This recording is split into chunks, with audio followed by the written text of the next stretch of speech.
Welcome, everybody, to the Week 2 preview show. I am here with Nick Fox. We are talking anything and everything Iowa high school football for this week. We've got some great matchups, and we're excited to dig right into it, starting with Class 5A. Nick, we got a ton of good ones in Class 5A. It was really hard picking just a few to talk about, but starting with the really big ones, Southeast Polk and Ankeny. Obviously, Ankeny coming off their big kind of come from behind nitty-gritty win over Centennial. They're gonna clash with Southeast Polk, a team that they've got a lot of historical success with. I think 13-2 is the record for the Hawks against the Rams, and obviously looking to add another chapter to that rivalry tonight. Connor Mobley, Carson Robbins, Luke Anderson, just so many stars in this one. Nick, what are you looking for in this Southeast Polk Ankeny match? Well, this is kind of a revenge game for the Rams. They were one game off from that perfect season, and this was the team that spoiled that for them. So I think this is definitely kind of a revenge game with some bad blood in this one. And what I'm going to be looking from Ankeny is, what I saw from them is they don't give up, They were down in a hole early in the first quarter with Centennial going up like 17-0. And, they stuck with it.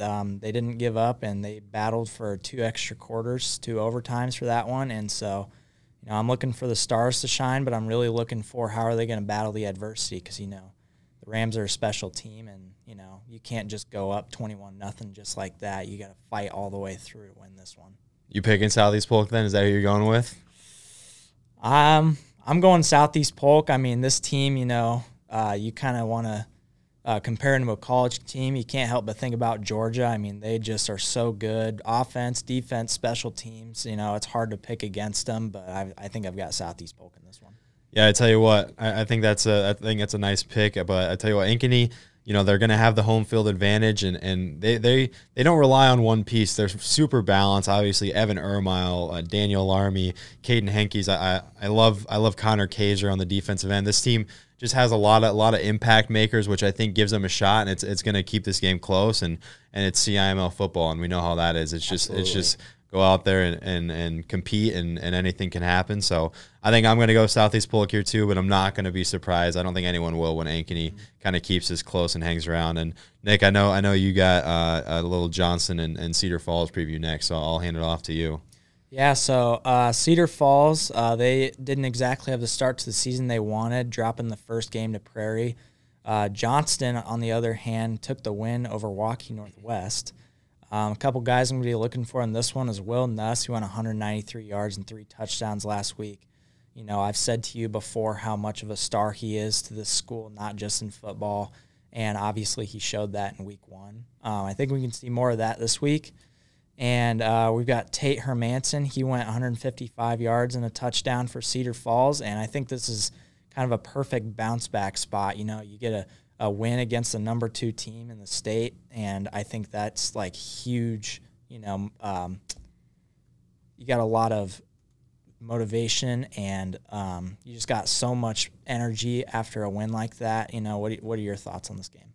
Yeah, I think it's not ideal. Cedar Falls, obviously, like you said, dropping week 1, but talk about a perfect opportunity to get your name right back in the thick of things in Class 5A.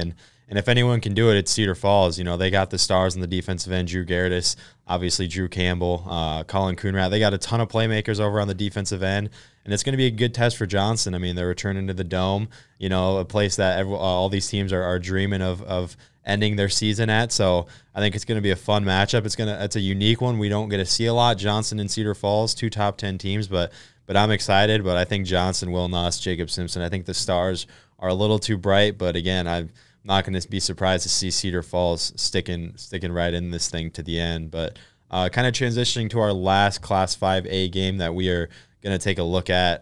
If Ankeny Centennial isn't the biggest rivalry in the state, I think it's got to be Dowling and Valley. Just so much history here, so much tradition between these two schools, just going at it back and forth. And Dowling had a recent success, winning 3 or 4 in a row until Valley kind of abruptly ended their season at the Dome last year in kind of an upset fashion. Everyone was kind of shocked, but that just speaks to the rivalry that this is. And, you throw the records out when these two teams play. But I was really impressed with Dowling last week, Nick. I was able to see them square off with Kennedy. Dante Cataldo, 11 for 13, 134 yards. Just a true game manager. But the star was Rashad Davis, 22 for 144 yards on the ground, kick return touchdown, 5 total touchdowns for the Dowling running back. Super impressive. Like we were talking before the show, Nick, I don't think a single guy tackled him in space one-on-one. He was just automatic and making people miss. But Valley's got some stars too. Caleb Jewell, obviously Jaden McGregory.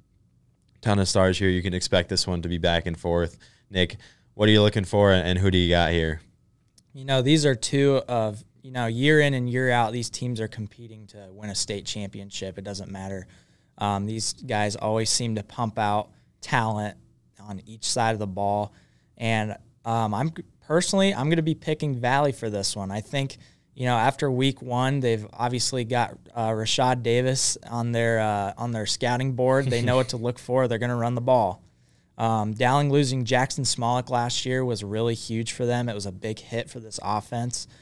But in this crosstown rivalry, I think I'm going to take Valley in this one. They looked really solid against a really dominant Rams team like we talked about before. And, I think you don't really take that loss to heart so much for the Rams being who they are. And, I think Valley can really put on a show for us in week 2 here against Dowling.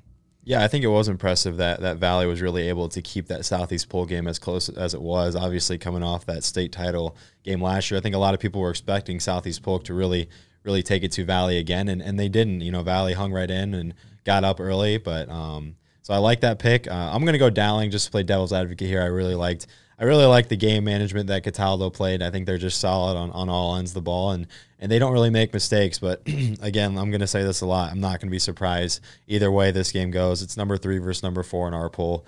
Really competitive game on the horizon, and super excited. But before we hop over to Class 4, I want to give a quick shout-out. Got a big game. City High and Liberty, they're playing for the Zeus Trophy. I think that's so cool when trophy games are implemented into high school football. I'm not going to quite break that one down. Just want to give a shout out because it's really cool seeing new rivalries start and trophies being put into play. So looking forward to that one and following that. But off to 4A. My game that I'm kind of keeping an eye on is Lewis Central, the number 3 team in our Class 4A poll, against Creston, the number 7 team in our 3A poll. So I think this is really a sneaky good matchup, and Creston kind of been flying under the radar. And looking at their stats from last week, I mean, they had some guys put up some numbers. Cale Turner threw for 206 and 4 touchdowns last week. Brendan Hayes ran for 200 on the ground. But they're going to be playing Lewis Central, obviously, who had that dramatic come-from-behind win over Harlan. And they got a new face under center. Brady Hetzel, 13 for 23 for 226 in the score. Not a bad debut for the Titan. And the guy we've talked about a ton, Curtis Whitty, one of the best receivers in the state of Iowa. He made his week 1 appearance and went for six receptions for 152 in the score. So, Nick, what did you kind of learn from Lewis Central picking up a dramatic win over Harlan? I know you talked about that. That was kind of one of the more a game that kind of flew under the radar with some of the 5A scores we talked about. But what do you look for in Lewis Central this week coming off a dramatic win? I kind of mentioned this on the Friday night show. Lewis Central, is one of those teams that I can't really pick against. They're going to be definitely one of the top competitions with Xavier. And looking at Creston, when I saw those preseason 3A polls come out, I'm like, Creston, small town Iowa, and I gave them a look, and it's a solid squad. They got a lot of great guys returning, and obviously you can see by the numbers that they're performing as well. So, I think it's kind of hard for me to pick against Lewis Central, but, I'm going to go with Lewis Central this game just because, they've been so dominant in the Class 4A, and Curtis Whitty is just such a difference maker. I mean, he is the total X factor for this team. And, I think Creston will give him a great game, but I can really see Lewis Central pulling away with this one. Yeah, see, I'm gonna bounce off you. I'm gonna go Creston here. I know It's one that not a lot of people would pick, but I'm just super impressed with what I've seen in the numbers through Crescent, and I think Lewis Central. I think coming off a pretty dramatic win in week 1 against a team that got a lot of hype, a lot of emotions riding off that game, and Crescent was able to kind of cruise in their week 1. So I'm gonna go Crescent here. I know it's a bold pick. Not gonna be surprised if Lewis Central pulls away, but if I'm picking a team, I think it's going to be Crescent here. But Nick, I'll let you go ahead and talk about your 4A game that you're looking forward to. All right, next up we have number 12 Waverly Shell Rock and number 5 North Scott. We've got some solid players for Waverly Shell Rock to look for. Quarterback Wesley Hubbard and running back Ethan Bibler. They had some solid games last week. They struggled in many facets of the offense. They will be looking to bounce back this week. They didn't really grab my attention with their offense last week. And North Scott, they got one of my favorite players in the entire state. Last week he went 6 for 8 with 99 yards passing. Kyle Garrity, he had 10 attempts, 164 yards rushing, 4 total touchdowns. Again, you kind of talk about that X-factor player for each team, and he is definitely that guy for North Scott. So kind of tell me what you see with this matchup going into this week. Yeah, Kyler Girardi is a ton of fun, and talk about a tough road for Waverly Shell Rock. You start week 1 against Xavier, just a tough draw there, and then you go back week 2 and you got another top 5 team in North Scott and one of the more explosive offensive players in the state of Iowa. Again, Girardi, like you said, 99 yards passing and 164 on the ground. He's explosive, and that North Scott team is starting to get some momentum, and they're starting to get hot over there, and so that's gonna be a fun game. I'm picking North Scott there. I think Waverly Shell Rock just, I don't know, they like you said, they struggled offensively against a really good Xavier defense. Then you come back this week against another really, really quality program. I think it's going to be tough for them to pick out a win, especially at North Scott. So, Nick, is that kind of what you're thinking too? I'm kind of on the same page with you there. I mean, Waverly Shell Rock is not a team to sleep on in any week, but North Scott is such a powerhouse. I mean, I don't really see them losing this one. I kind of agree with you there, and I kind of want to lead that one into Class 3A with this one. One of the games I'm looking at for Class 3A is number 5 Williamsburg heading out to number 1 in 4A Xavier. And I've loved this Xavier team since before the season, and it only solidified that after last week. They're the same team that they were last year. They're a dominant 4A team that's going to punch you in the mouth and ask you to, fight back and see what you can do. You can look at Williamsburg. They had some solid numbers last week. Kellen Cockrell, he went 13 for 16, 253 yards and 5 touchdowns. He was one of the top performers of 3A. And Derek Weiskop is the star. He's Adidas All-American and an Iowa commit. So, Williamsburg still got some firepower in there, obviously. So, what do you kind of see with this one? Yeah, I think it's kind of interesting. I think we already know what we know about Xavier. We know their identity. We know how they're going to play. Like you said, they're going to go out, they're going to run the ball, and they're going to make you fight back, and they're going to make you make plays. But I think what we're looking for in this one is really what can Williamsburg bring to the table. I mean, they're going to be, like we said, they jump up a class from 2A to 3A this year, and they're already kind of contending for some of the top spots in 3A. So it's going to be really interesting to see what Williamsburg can go do against a top team in 4A. Not saying they're going to go out and win, but if they go out and compete, and this is a tighter game than a lot of people think, I think Williamsburg kind of puts themselves in a certain tier in Class 3A and really solidifies themselves as one of the contenders in this class this year. But so that's what I'm looking for. Again, like you said, Weiskopf is a star, Cockrell is a star, and Xavier, they're led by Ronan Thomas, but they lost some star power last year, so they're still trying to find some of that identity in terms of skill players. Obviously, Colton Beasler Weber led the rushing attack last year, and Noah Schimberg returned a punt for a touchdown. So they're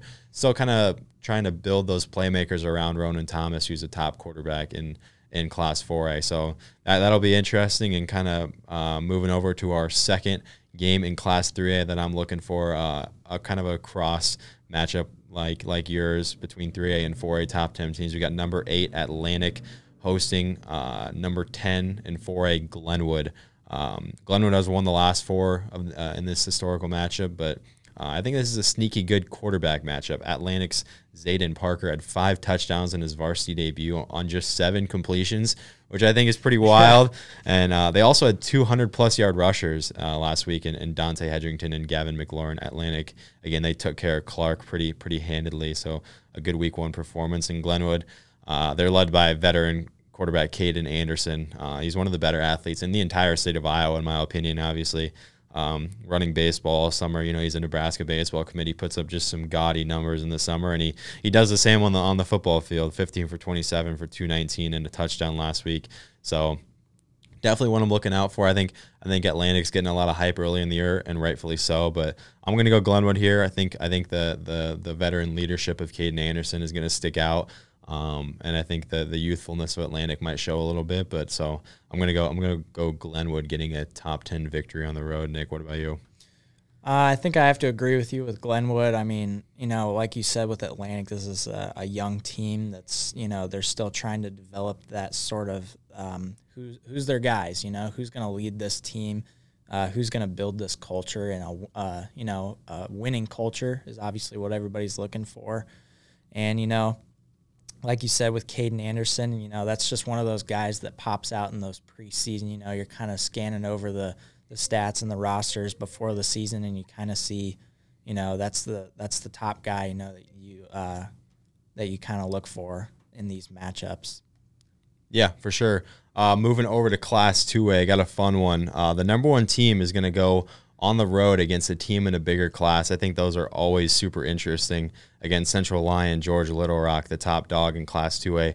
They're going to go up a class and face MOC Floyd Valley, who suffered a loss, but they've got one of the top quarterbacks in the entire class, Blake Albers. Again, he was in our top 5 quarterback position rankings. Again, you can find those on Rockfin. All classes will be releasing by the end of today. So by the time you're seeing this, we're hopefully going to have all positions out there, so you can go check out where your favorite players land on our list. But Albers had 218 yards last week, 3 touchdowns, and 124 of those going to Amon Langton. So obviously he's found a favorite target of his over at MOC. But the real key is, can they bounce back? They lost to Western Christian, and now they get a chance to do just that against a top team in 2A. Obviously a good resume builder, and Central Lyon, Georgia Little Rock has some stars. They got Reese Vanderzee playing quarterback and Graham Eben. 2 Iowa commits on a Class 2A team is going to be pretty tough to beat. And Vanderzee completed 8 of 9 of his passes for 179 yards and a score. And Isaiah Johnson, the senior, hauled in 5 of those for 118 and that score. So that's going to be a fun one. I think I'm going to pick Central Lyon, Georgia Little Rock here. I think the Iowa commits, they got a lot of veteran leadership, obviously coming off a state championship last year in MOC. Obviously, they got Albers, so he's going to keep them in the game. But I'm going to go Central Lyon, Georgia Little Rock here. Nick, what are you thinking for that one? And I'll let you kind of lead into your game that you're looking forward to. I'm going to go with MOC Floyd Valley. I'm going to pick the underdog here, despite being in the higher class. Central Lyon is obviously they're a tough team to beat, and like you said, those 2A teams, you don't really see a lot of multiple D1 commits on one team, so that really helps you out. But MOC, I really like this Blake Albers. I mean, he's a tough guy to face, and, I think he'll be a nightmare for any defense that he faces this year. And I think that, if he has a great game, if he can had a week like he had last week, I really think that he can pull off an upset here. But, if they let Central Lyon, George Little Rock take control of this game early, then I don't see MOC digging themselves out of that hole. And we'll kind of lead into the next one here with number 7 PCM is headed on out to Pella Christian. That is number 8 in our 1A polls.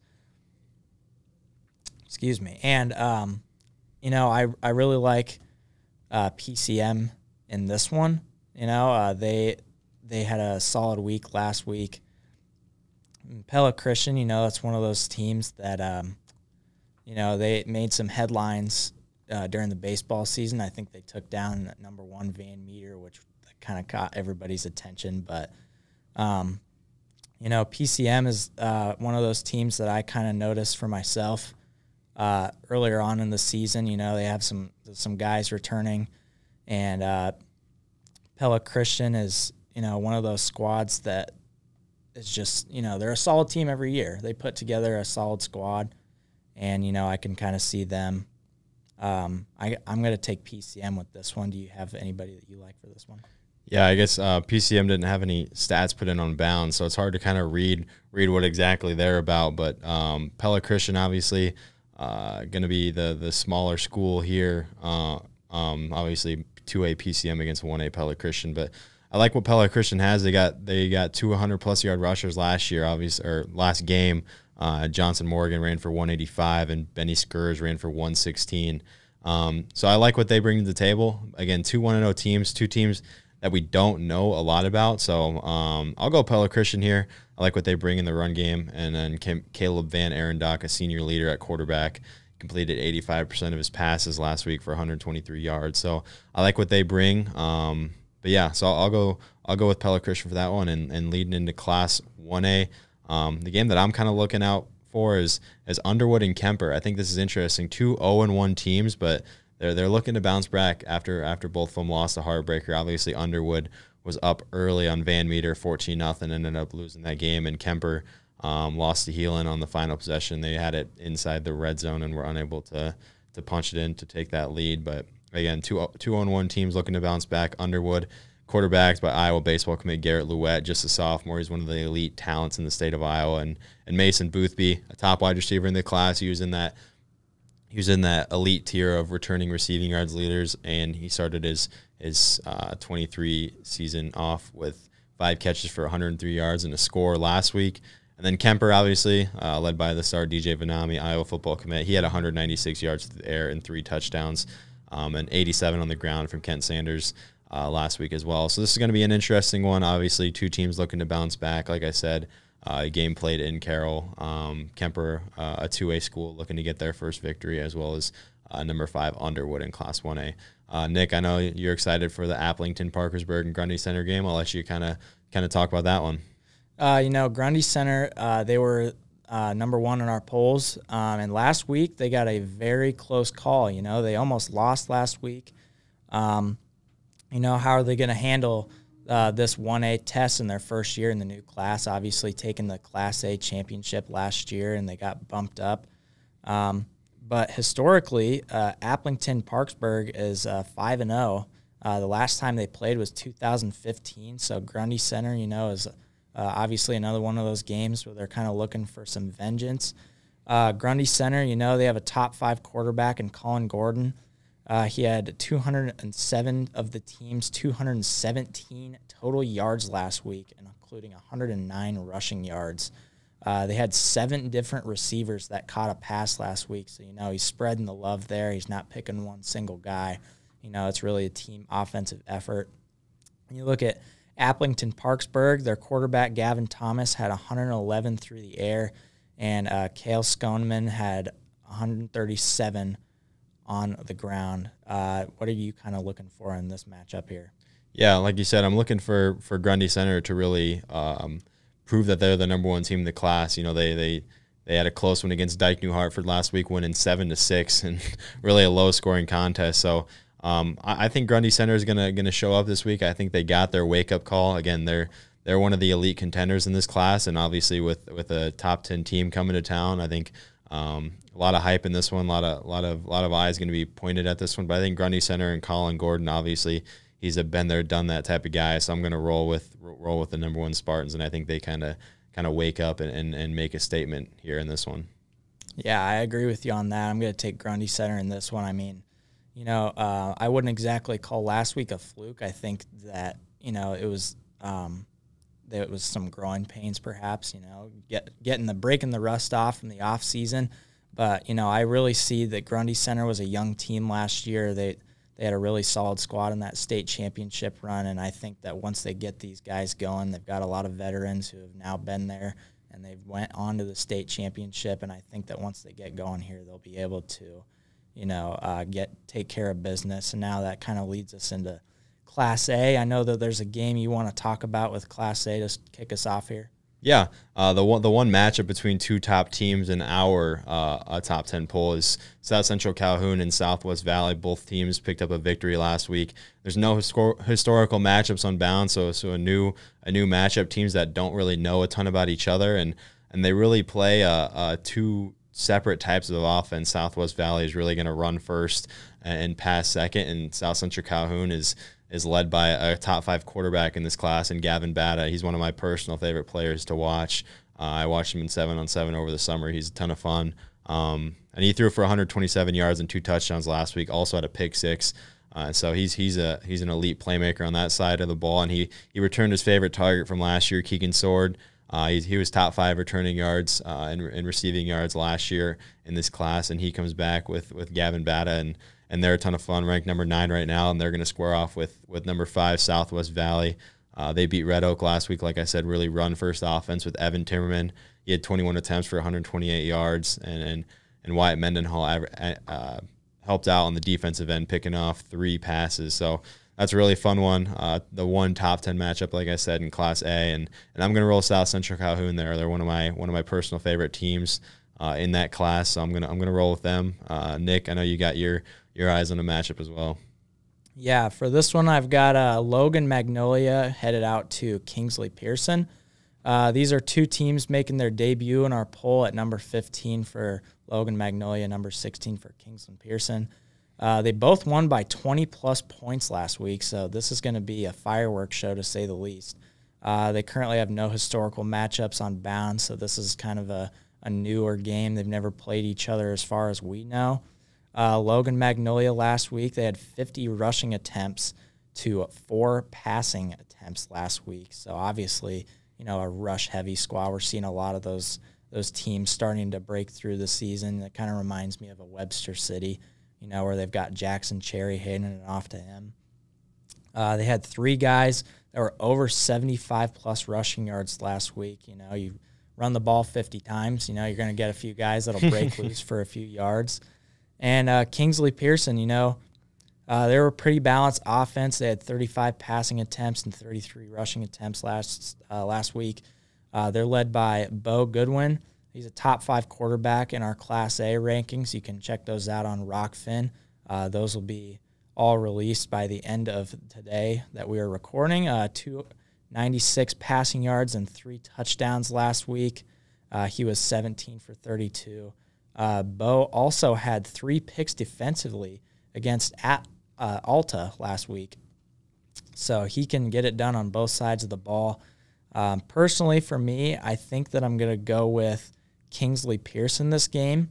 I think that the balanced offense can always keep a defense on their heels. They have to kind of defend both sides. They can't really pick one, choose one, whatever. And I think that Bo Goodwin, he's a really solid player, and obviously he's showing that with his numbers last week. I think he has another great week. So kind of tell me what your thoughts are on this game. Yeah, really, really interesting team in Kingsley Pearson. They were an 8-man last year, and they make the jump to Class A. Obviously, going from 8 players on the field to 11 can be a drastic change, but this team has adapted well, obviously already cracking our top 16, and they've got one of the better players in the class in Bo Goodwin, and he's obviously starting his campaign off pretty well. So I'm going to go Kingsley Pearson as well. I think they're a team that's going to rise quickly in these rankings. There's a reason they're playing 11-man ball now, and I think that team's a fun team to watch and a fun team to keep an eye out for. But speaking of where Kingsley Pearson came from, 8-man, we got a few games that we're keeping an eye on there.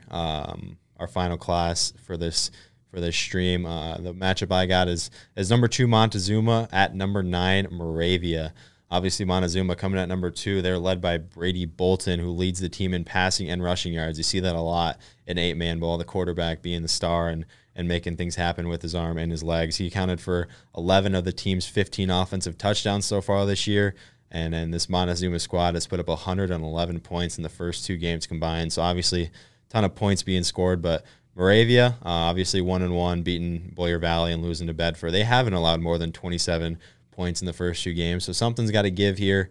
Obviously, Moravia led by Shane Helmick, who's a top 5 quarterback in our 8-man quarterback position rankings. He leads the team in rushing as well, and he's accounted for 100% of the team's offensive touchdowns. I believe he's thrown for 7 and ran in one. So Shane Helmick, one of the more elite players in Class 8 player. I'm going to go Montezuma here, though, even though Moravia's got Shane Helmick. I think Montezuma and Brady Bolden have a little more balanced attack, and then they're going to be tough to stop the rest of the way. But Nick, I know you like Fremont Mills and Lennox. I'll let you lead into that one. Yeah, so Fremont Mills, number 16 in our polls, is going to take the trip out to number 4 Lennox. Lennox has won their last 3 matchups, so obviously some recent success. They have contrasting styles. Lennox runs and Fremont Mills airs it out. Lennox has a junior in Gabe Funk who leads in passing and rushing yards. He had 4 touchdowns last week, while Fremont Mills on the other side, they have quarterback Sawyer Forney. He threw for 128 yards in the loss to Waco last week. You know, Waco is another one of those teams. They made state last year, a solid squad to say the least, and only 46 rushing yards offensively last week. And, you know, with 8-man, you know, obviously some boosted numbers compared to the other classes, so 46 rushing yards is a little surprising to me. Yeah.